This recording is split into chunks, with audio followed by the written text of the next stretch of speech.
Welcome to Geek Philosophy, where we love geeky wisdom. If you're new to the channel, I'm Brian, and this segment is from our campaign headquarters live stream, and I talk about Critical Role Campaign 4, Episode 2, from a DM's perspective and how it relates to creating spotlight moments for players at the table. All right, let's check it out. Critical Role is up and running, right? Like, we have had a couple of sessions already now. The second session just launched. So that's what we're going to be getting into today. And again, from a DM's perspective and a player's perspective, not necessarily all the intricacies of the plot and all of the things that we might expect, although that might creep in from time to time. I really want to hit it from the perspective of a dungeon master and how I see things playing out at the table.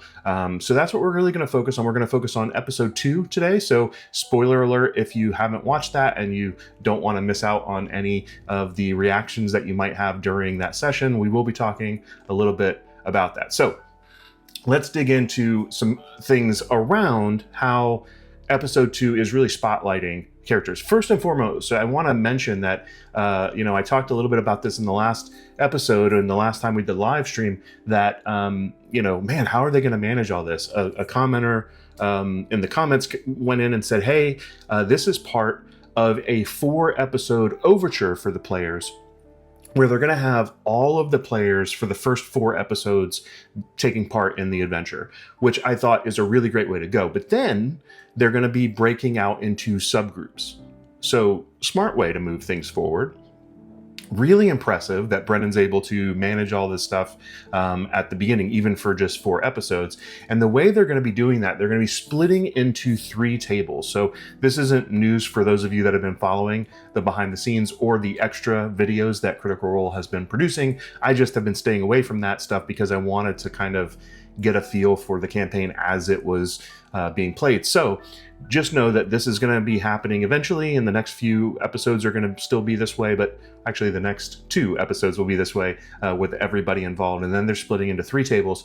And the first table is going to be the soldiers, where they're going to collect those that are really focused on combat and conflict. I really like this, by the way, that the fact that they're splitting it up this way. What does this do? Well, one, for those of you that want to watch all of Critical Role because it's just your thing and you just love what they're producing, then you'll watch this anyway. For those of you that are like, well, I'm really into the combat stuff, you'll know which episodes not to miss, right? Like, you want to watch the ones that the soldiers table because they're really going to be focusing on that. Although I would say that it doesn't mean that there's not going to have combat and conflict in the other tables as well. I would assume that combat can happen anytime in a D&D game. So just know that this one is really focused on that. This also means that you can really highlight your players and the characters' abilities by grouping them this way. So characters that are really focused on combat or want to make that tactical decision at the table and all of those things can really shine in a session like this, where you have your planning focused on their ability to do those things. So we'll see how this plays out and how it actually delivers from a game perspective, but I'm actually really curious to see how they're able to do this. It's also a really good way to manage your table size. They've got 13 players in this campaign, so breaking it up into smaller tables that are focused on very specific things is smart. It's just, from a planning perspective, from a logistics perspective, it's a smart way to go.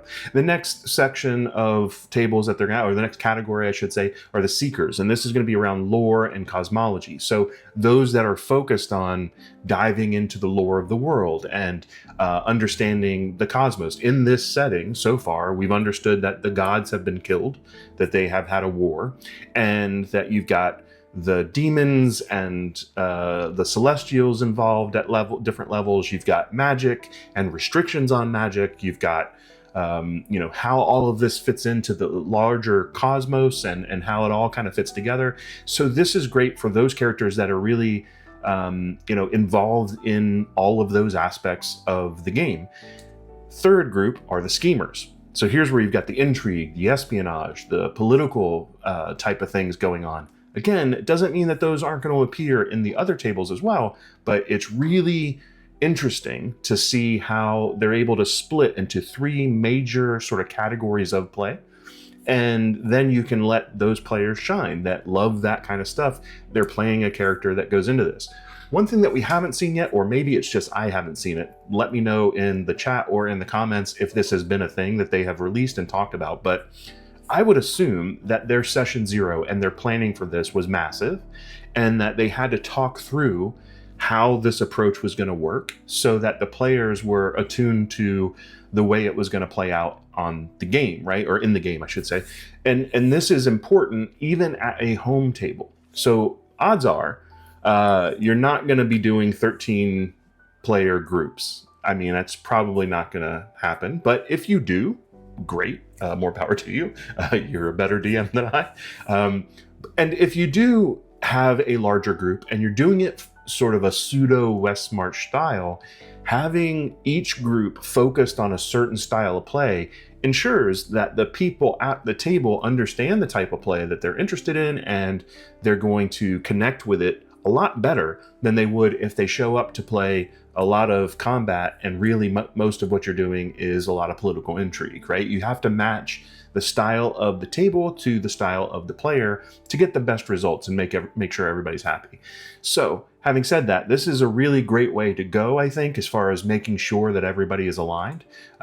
So there's a lot of other things going on with this. So that was just a first of all, foremost, thank you for the commenter that let me know about this and let me go dive in a little bit deeper to what they've been doing, because that was a big help in framing my expectations. That means that these first 4 episodes, there's a lot to do to make sure that you can make that split.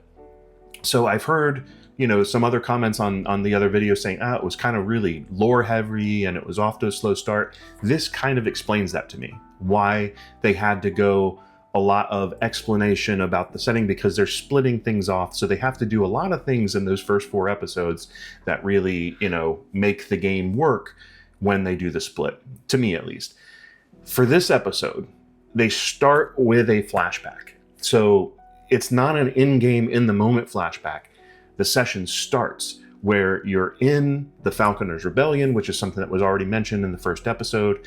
I think it's about 10 years plus in the past, and it's talking about the old debts that happen and the betrayals and Jiazi Fang and all the allies, and you're seeing the people play. And so this is really Brennan, I think, at his best, trying to pull the strings and manage how all this stuff is coming together, because he knows that there's got to be a break between just lore dump and you've got to have some combat. But one way to have lore baked in is to start the session off with the middle of combat. This is back when these characters were first level, playing first level characters instead of third level characters. So even that is a little bit adjusted, and it gives us that soldier's flavor, because in this, at least in this part, it's combat during the war. So I don't know if all of the people that were in the flashback are going to be a part of the soldiers group, but it feels more like what was going on from a war perspective and how it might fit into that. Now, the other thing, again, I warned you before, spoilers for this. This is in the present now. You've got, once they finished that little piece, they actually end with people, I think, doing death saving throws, and then we'll get back to that, I guess, next episode to find out what happened in that flashback, because it got cut off. But you've got, after the funeral, you've got a sort of the day after. Well, actually, this is still the day of the funeral, and this is when you've got the silver box comes into play. Now, the silver box is something that comes into play because it's said that Tiazi had this box that was left, and they go to open it. Weird stuff happens, so I don't want to give too many spoilers about the actual thing that's going on, but you've got the box opens, there's this really dark mist that comes into play. A character touches the item inside and falls unconscious immediately, glazed over white eyes. So something is going on with that. So again, from a character spotlight perspective, you've gone from a flashback to now we're talking about how are they pulling in the remnants of a executed character that's no longer with everybody, that everybody is grieving over. How do you pull in what that person did in their final days, weeks, whatever, into the current storyline and tie that into the conspiracy or whatever the plan was to take that person out. And so this is one of those ways. It's like asking a lot of other questions, like, okay, well, what is this thing? Which means they have to go investigate. So you've got, Belair and Murray going and investigating this stuff. And through those investigations, now, again, you're spotlighting a couple other characters. So during all of this, they're having to sort of shift the camera scene to scene. And I think that's the best way to think about a campaign like this, but it also helps you when you think about your own campaign. Think about it as a play, a movie, a long series TV show where scenes are, whether they're combat scenes, social interaction scenes, exploration scenes, investigation scenes, whatever your scenes are, if you think of those scenes the way you do in a movie and all of those characters are playing out what's happening, then there are times where you can cutscene over to another group. And so being able to do that and say, okay, pause here and let's flip over to another group. You don't necessarily have to swap out your whole table of players to do that. It could be, if you've got a table of even 4 players, that, you talk about what happens with one specific character. And then you can go back to the other group.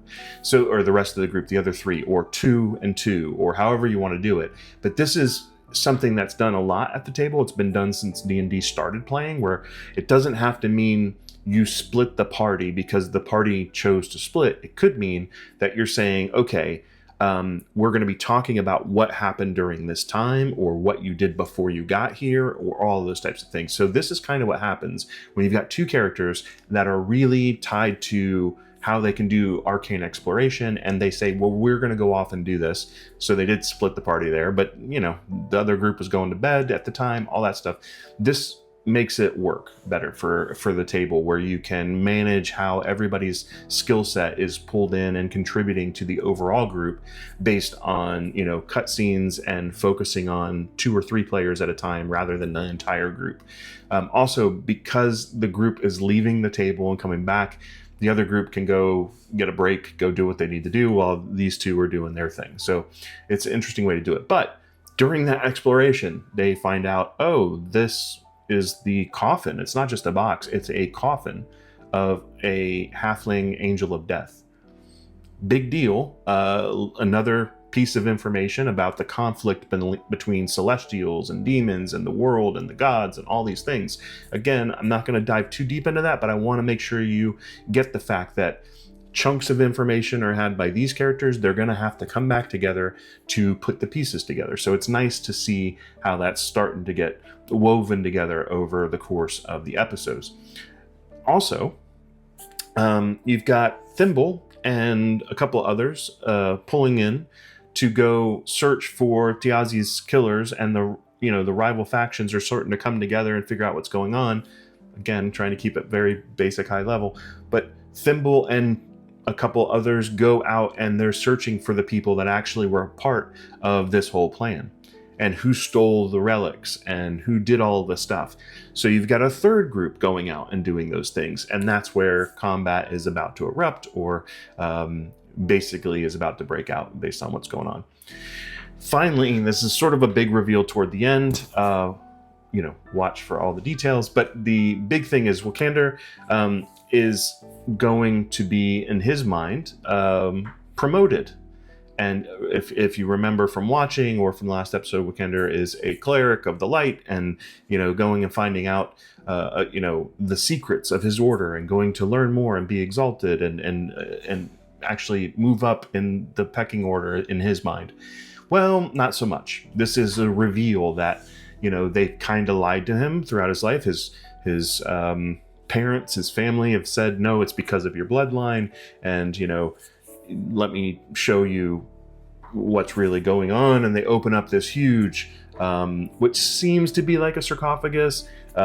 It's not really. It's got an angel trapped in there, featherless wings. The celestial being is being tapped with, draining the lifeblood from it, which is being used to create this elixir that they're all using, and that is his grandfather. So it's a really interesting take on what's going on. My suspicion, this is just me thinking from the outside, is that this is what makes him potentially, because it appears to be human, an Aasimir. An Aasimir is from some type of celestial bloodline. This is a very unique way of doing that if he is in fact an Aasimir, because it's actually just, you can see here is what it is, and this is your bloodline, and this is how we're doing it. So I love that take on things. So interesting stuff here going on in the episode. Again, not to dive into every single part, you guys can talk about it in the chat, but I just want to make sure that, you have a handle on, from a DM perspective, how tricky it is to pull something like this off. Some people are not going to like it. Some people aren't going to like the fact that it seems very production-y and it seems very lore heavy. And I get that. I can understand that perspective, respect that perspective. But I look at it from what's actually being done here to pull all these things together, to get the lore out, to make sure that you can pull off some type of campaign like this. There's a lot going into it. When you had Exandria, you had years of people getting lore over time about Exandria. And then, so if you mentioned, a character from a previous campaign, or you mentioned a location, if you mentioned Whitestone, for example, you had an idea of what that was if you've been watching all along, because you remember when they were in Whitestone. You don't have that right now. That's the same, this is a brand new world to everybody, right? So that's something that, as homebrew DMs that aren't running, the Forgotten Realms or something else, you created the world. That's something that you always struggle with. You want to figure out what's the balance between giving enough lore and information and engaging the players and the characters to make it feel like it is a cohesive, storyline. So that's something that you can do through spotlighting your players. So let's talk a little bit about how we might be able to do that. Hey, thanks for watching, and don't forget to check out the next segment from our live stream about giving each player a chance to shine in the spotlight.